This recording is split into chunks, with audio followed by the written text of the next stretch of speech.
हम सब लोग मंदिर क्यों जाते हैं? मंदिर, मस्जिद, गुरुद्वारे, चर्च। अरे ये भी कोई पूछने की बात है। वहाँ जाते हैं, अपनी प्रार्थना करते हैं और हम सबकी शुभकामनाओं के लिए कि सबका मंगल हो, उनकी कामनाएं करते हैं, दुआ मांगते हैं।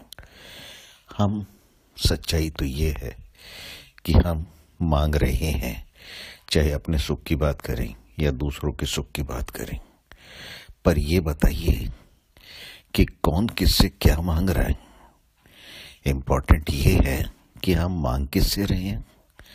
यहाँ पे सबसे जो ज्यादा जरूरी चीज होती है वो ये है कि हमने अपने आप को उस शक्ति से अलग कर दिया।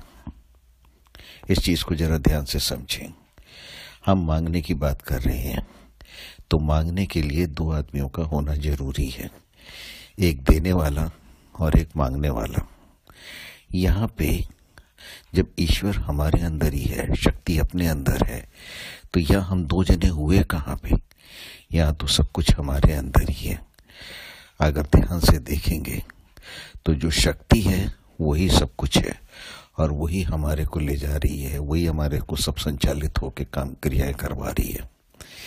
यहाँ पे जो जरूरी चीज है सबसे ज्यादा समझने की, कि जब मैं आ जाती है तो फिर शक्ति अलग हो जाती है।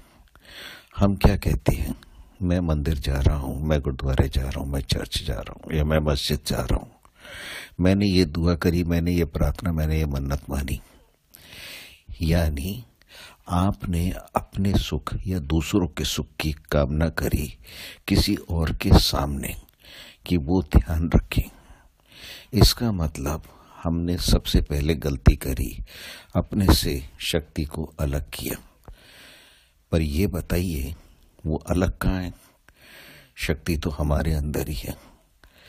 जी हाँ, जब हम किसी तीर्थ स्थान पे जाते हैं, कभी पूजनीय स्थल पे जाते हैं, वहां जाना जरूरी है, लेकिन मांगने नहीं, शांत बैठ के अपने आप को समझने के लिए, और ऐसी पवित्र जगह जहां पे आपको शक्ति मिले, जहां पे उच्चारण चल रहा है बहुत अच्छी बातों का, वहां पे शक्ति अपने आप आ जाती है। जैसे आप हॉस्पिटल जाएं, वहां घबराहट बेचैनी होती है, लेकिन अगर आप पूजनीय स्थान पे जाएंगे तो वहां पे आपको एक शांति मिलती है, क्योंकि सब वहां पे शांत हैं। तो उसी तरीके से हमें वहां जाना जरूर है, लेकिन मांगने नहीं। क्योंकि अगर हम मांगने जाते हैं तो सबसे पहले हम अपने आप से उसको अलग करते हैं। हम लोगों ने कुछ एक मूर्तियां बना दी, कुछ एक नाम दे दिए। वो शक्ति के हमने जो नाम दिए, वो नाम स्वरूप हमने अपनी समझ से दिया है, लेकिन क्या शक्ति का कोई स्वरूप है? नहीं है। अगर आप ध्यान से देखिए, हम पंखा चलाते हैं, टीवी चलाते हैं और बहुत सारी चीजें चला रहे हैं, अपना मोबाइल भी चला रहे हैं। ये सब किससे चल रहा है? इसके अंदर बैटरी या पावर।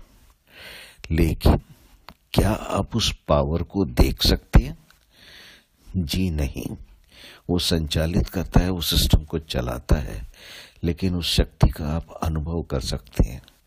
वही शक्ति जो हमारे हृदय को चलाती है, जो हमारे दिमाग को चलाती है, उस सिस्टम को चलाती है।